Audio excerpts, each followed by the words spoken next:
नहीं राजन, यह कदापि संभव नहीं है। हम मत्स्य कन्याएं कभी विवाह नहीं करती, क्योंकि जब विष्णु जी ने मत्स्य अवतार लेकर हमारी रक्षा की थी, उन्होंने हमें अपनी पत्नी के रूप में स्वीकार किया। इसीलिए हम विष्णु जी को अपने मन से अपना पति मानते हैं। देवी, क्षमा करिएगा। एक परंपरा को त्याग देने से सारे समाज का हित हो, तो उसे त्याग देना चाहिए देवी। बाकी निर्णय आपका है देवी, आप फैसला करें।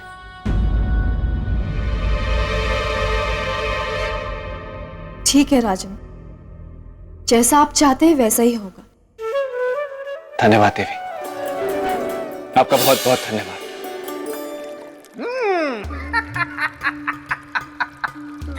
बात तो एकदम सही कही। इधर देखो, बात एकदम सही कही राजा भोज ने।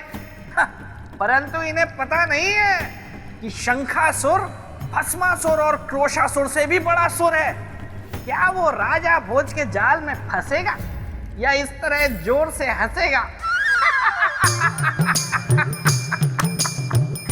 चलो, बात नहीं करनी है तो जाओ यार।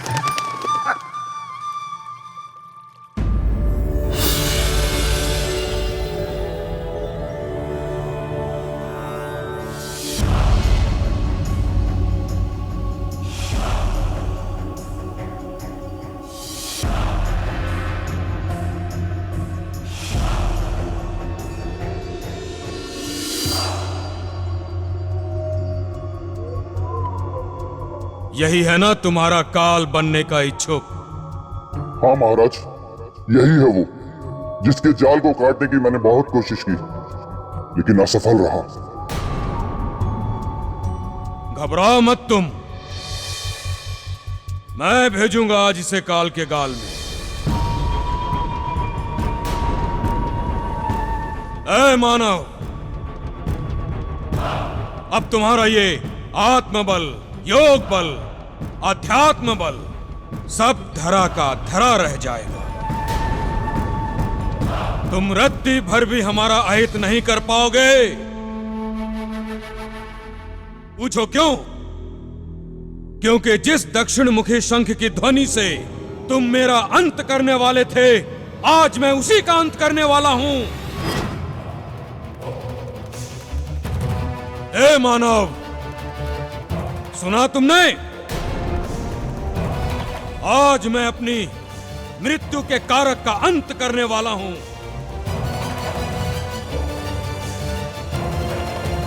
महाराज, आपके डर से इसकी वाणी चली गई है, गूंगा हो गया है ये। आइए और चलकर इस मनहूस को समाप्त कर दीजिए।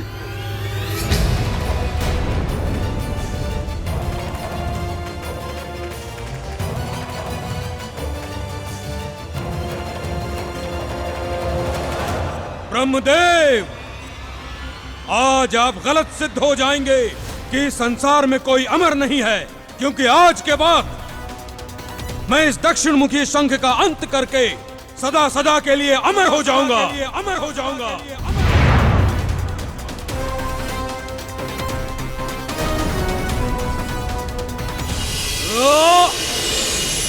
क्षमा महाराज, क्षमा कि मैंने आप जैसे वीर और महाशक्तिशाली पुरुष का विवाह प्रस्ताव ठुकराया।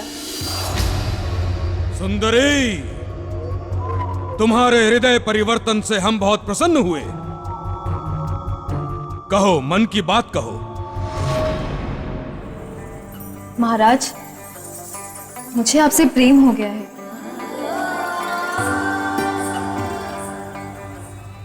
महाराज, इसकी बातों में मत आइएगा। ये इसका प्रेम पाश नहीं, प्रेम फांस है। ये आपको फंसाने और इस शंख को बचाने की इसकी चाल है। चुप, तुम चुप रहो।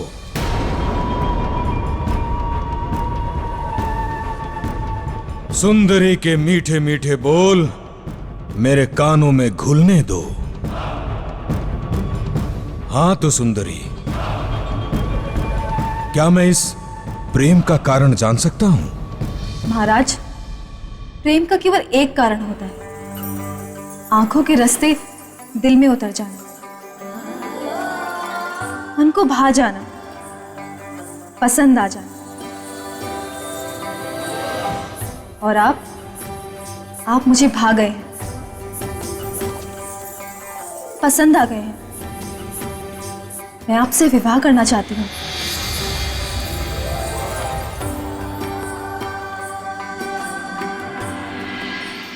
विवाह?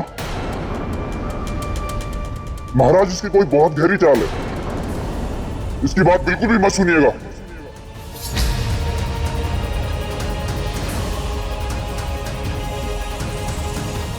महाराज, आपके मित्र मुझ पर आरोप लगा रहे हैं।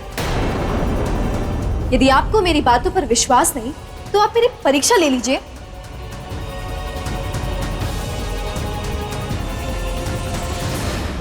सुंदरी, तुम्हें अपनी प्रेम परीक्षा के लिए मेरी मृत्यु के कारक इस दक्षिण मुखी शंख की मृत्यु देखनी होगी।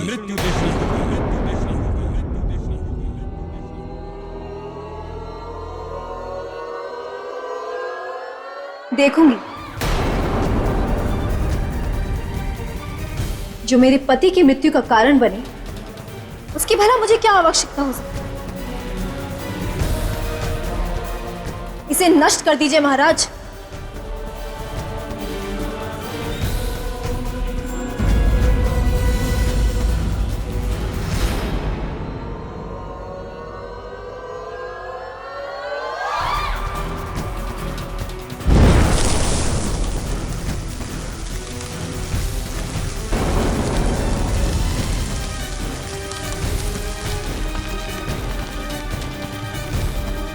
मैं अमर हो गया ब्रह्मदेव, मैं अमर हो गया, अमर हो गया मैं, अमर हो गया मैं, अमर हो गया मैं।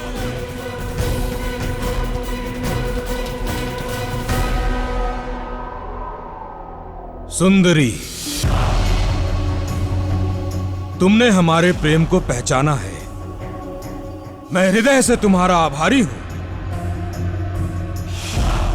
आओ हमारे साथ, हम आज अभी तुमसे गंधर्व विवाह करेंगे। चलो आओ।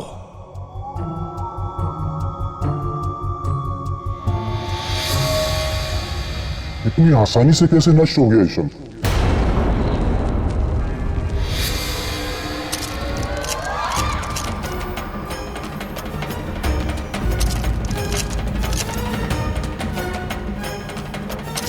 ये कैसा अनर्थ है? लोगों के शरीर में दरारें? ऋषिवर, ये हमारे अंत समय की पहचान है। हाँ ऋषिवर, हमारी आत्मा इस देह रूपी पिंजरे से मुक्त हो जाएगी। हम अब मर जाएंगे। और वैसे भी अब हम अधिक दिन तक जी नहीं सकते, क्योंकि हम भोजन कर नहीं सकते, पानी पी नहीं सकते, चल फिर नहीं सकते, तो कैसे सहेंगे आत्मा के भार को ऋषिवर? इसीलिए तो हमारा ये सोने का शरीर जगह जगह से टूट रहा है। इस शरीर को टूटने से केवल एक ही उपाय से रोका जा सकता है, वो ये है कि इन्हें भोजन की गर्मी व शक्ति दी जाए, जैसे देवताओं को हविष्या दिया जाता है धुएं के रूप में।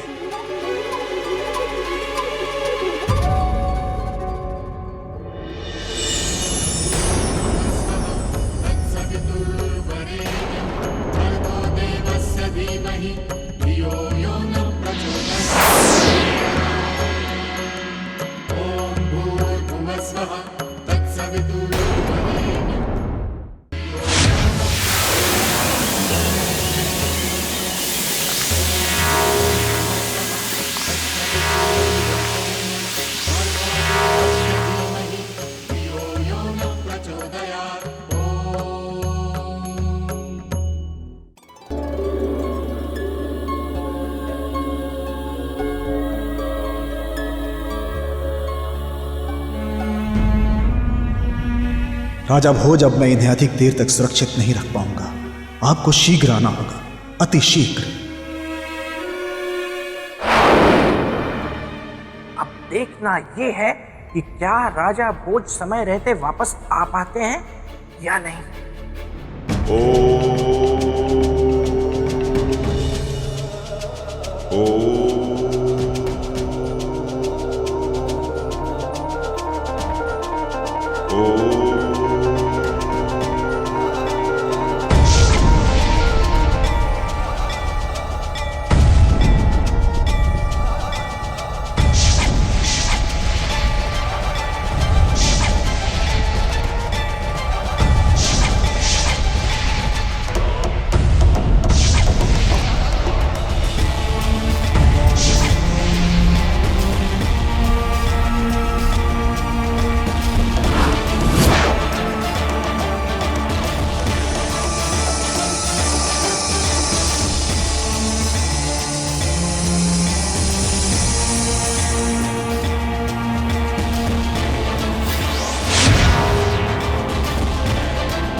नहीं, ये नहीं हो सकता।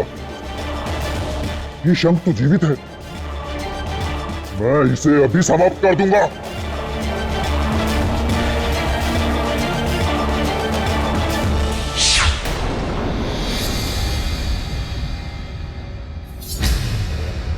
अंधकासुर, तुम्हारे अत्याचार का समय समाप्त हो चुका है। अब मैं तुम्हें तुम्हारे अत्याचारों का फल दूंगा।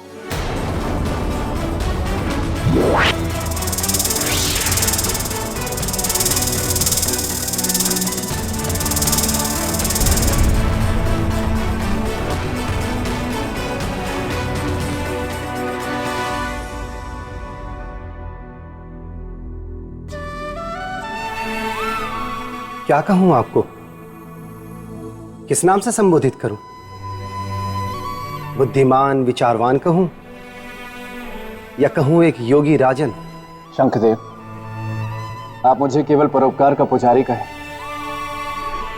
आप धन्य हैं राजन। आप धन्य हैं कि इतना महान कार्य करने के बाद भी श्रेय अपने सर नहीं ले रहे हैं।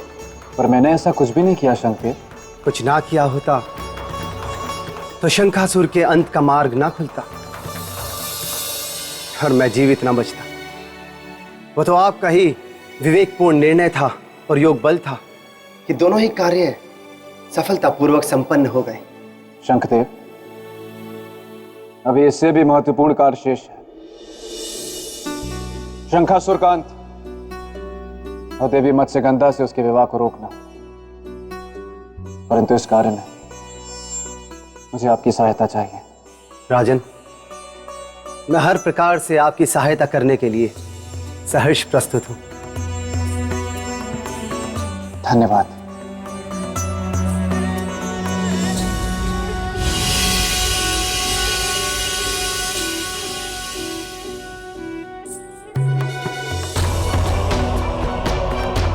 शंखासुर, अब तुम्हारा अंत निश्चित है।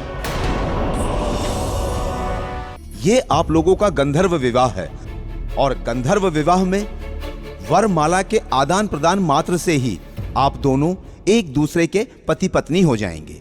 सर्वप्रथम वधू वर के गले में वरमाला डालेंगी।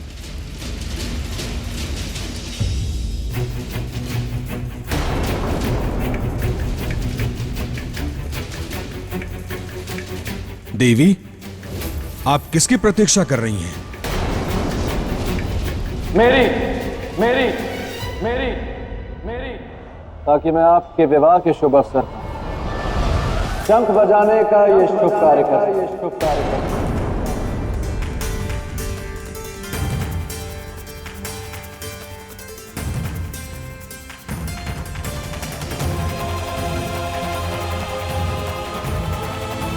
तीनों लोग चारों दिशाओं में यह संदेश प्रसारित कर सकूं।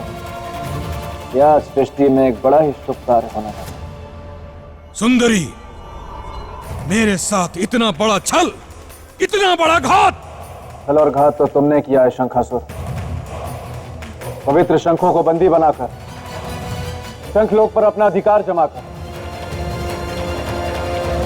ओह, तो तुम इस सुंदरी के साथ मिलकर मुझसे मेरा अधिकार हरण करने आए हो? नहीं, मैं तुम्हारा अधिकार नहीं हरने आया, मैं तुम्हारे प्राण हरने आया हूं शंखासुर। तुम्हारे विवाह के अवसर पर यह पवित्र दक्षिण मुखी शंख बजाता। नहीं नहीं मानव, नहीं, तुम ये शंख नहीं बजा सकते।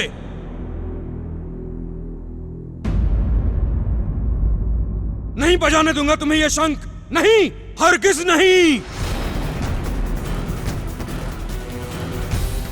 तुम्हारा ये मुझे मारने का प्रयास विफल होगा। मैं इतना दूर चला जाऊंगा कि तुम्हारी ये शंख की ध्वनि मेरे कानों को सुनाई नहीं देगी, और ये शंख की ध्वनि मुझे नष्ट नहीं कर पाएगी। शंखासुर, ये पवित्र दक्षिण मुखी शंख है। तू संसार के किसी भी कोने में क्यों ना चला जाए, इस शंख की ध्वनि के प्रहार से नहीं बच सकता। तेरी मृत्यु निश्चित है।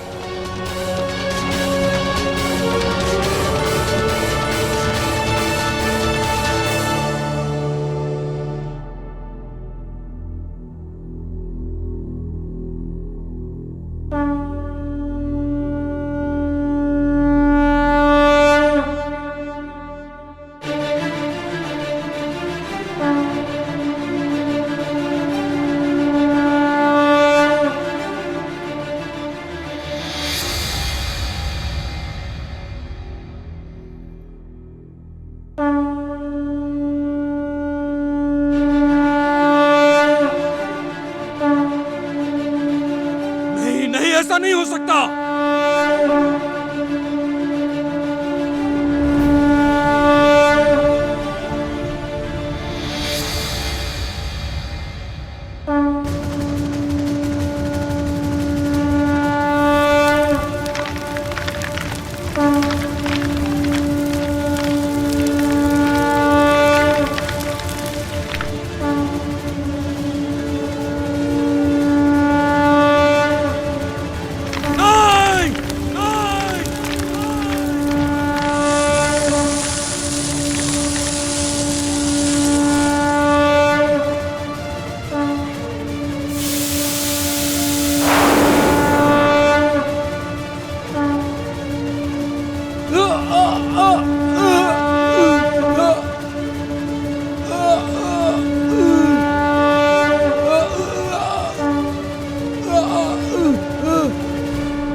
मेरा धर्म बचाने के लिए आपको बहुत बहुत धन्यवाद राजन। देवी, कुछ देर के लिए आपका मन शंका से भर गया था ना? शंका से नहीं, पर भय से अवश्य सिहर उठी थी। राजन, जहां आप जैसा साहसी, निस्वार्थी, परोपकारी और पुरुषार्थी होगा, वहां भय अधिक समय तक नहीं रह सकता। आपका बहुत बहुत धन्यवाद राजन, जो आपने इस पवित्र शंखलोक को एक असुर से मुक्त कराया, हमारे जीवन की रक्षा की, और वो भी निस्वार्थ। शंखदेव, मैंने तो बस अपने मनुष्य होने का धर्म निभाया, और परोपकार ही तो मनुष्य का पहला धर्म। उसे मैं कैसे छोड़ देता? राजन, हम सभी आपके ऋणी हैं। धन्यवाद देवी।